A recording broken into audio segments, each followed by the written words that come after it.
Jeg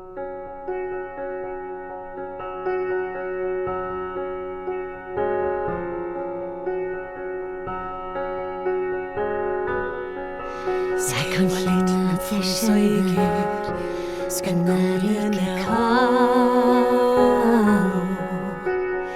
Jeg virker ikke der som en drøm jeg har hatt, men ikke fall. Jeg kan være deg når jeg følger i ditt spor, og jeg gir tegner der som jeg kommer igjen.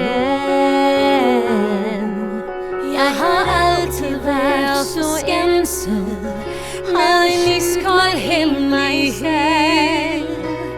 Så har du som jeg en venn at dele med. Kom deg frem, jeg trenger å se deg. Vis deg her i min stad. Er du den som jeg har ventet på?